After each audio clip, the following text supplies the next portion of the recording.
Tala Fou o tala mai Ausetalia ale radio Samoa. E tasitese ma le whapiliona le polofiti wa maua le company ba alele le Qantas mo le afo le tausanga whaletupe ma o se au whainga tele lea. O le tai awa na le rana whaalauloa ma iei lea tala fia mo le company ba alele ma o lato ta ua le ripote le 9 News e oi wa amata na toi fo i mai se tūlanga le lei au unanga pe tai o le awha ua peona tū mau pasese o iei nei mo whainga malanga i le tūlanga o lo iei nei ele o le taimi o le lua pese puruiva ai le i o mai le wha mai.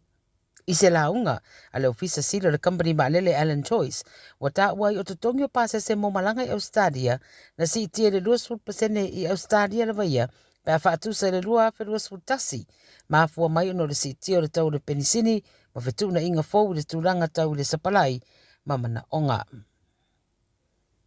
O le pepese se tase o wha mai ma afua mai i namu, wa wha maunia mai nei i New South Wales mo le urua i taimi. O whaamaunia mai le New South Wales Health, o le urua i tangata wa a le Murray Valley encephalitis, o whaia ne ieiso e suenga, o se tamā pe ono se furu tausanga le matua, e talutonuina wa a le whaamai le masino i Anuari, ma lo tong fitia nei le wharamai. Whai mai li pote fōringa na a le tamale i namu i le Temora Shire, a e le eisa tong fiti patino le nei whaamai, o na ia i tangata ia puipuia i la tau mai namu, alo fia i le a i le whaamai. O a unga o le whaamai ia o fia i le fiva, ti ngā o le ulu, whaafau se turou, whaasuati, le fia tau mafa, mana watata, ma le tinga o maso le tino. O lo tumo pe lapta inga tau le soifua maloloina le whaitua Ausetalia i saute, a o whaawa wai peona a fia le tau vevela. Whai mai o le fast food tasi tike wi le so le vevela le tau, wha pe foi matai au, ai le i oso ane le lai le tai au o wha mawina o luas fitu tike wi le vevela le ea. Fautoina tangata ia nofo o lātou whale ma ia wha mālu le whale ma inu tele le vai. Fautoina foi le au nofo whale ia tāpuni puni whai tutoa ma wha malama i le tai au pō e tāo whiai le mālu i tutono le whale. O i lātou whai ngā luenga ma le mawhaina nofo le whale, fautoina ia sa iri se nofoanga mālu e mālolo iai, ai pei o se nofoanga o se community center o se library, po se whale tusi foi, po se taulanga whatau. O tangata mātutua si ria mata i fitu su lima tausanga wha pepe mata maiti laiti e mātele na lamatia i eitu i ngā tau vevela. Malo lapta i mai o le ai se suinga i le awa uli a tai au e whaalongo i naisi na mālu o le ea i le stete a toa.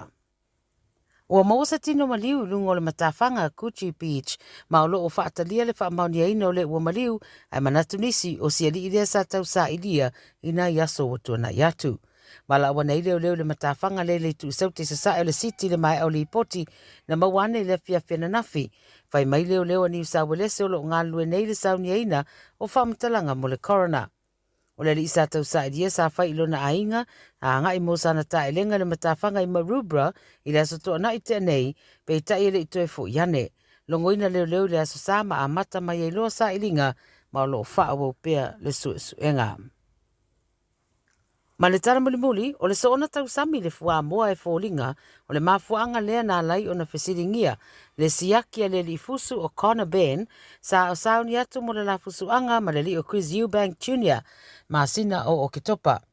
Whai mai na whaia le siaki ma masaro mi aile wha o ngā ina le li fusu o se tasi o whala au e wha sa o na o a fianga i le tino o tangata mai na wata o fia le whaia o nisi siakia Ben ona o le iunga o lana siaki lea, sa ia whaeloa ai e le vāo le toru suru lima i le whase fulu fua moa na te tausa miina i le vaiaso, mai manatu le mafuanga le wā whiai lana siaki.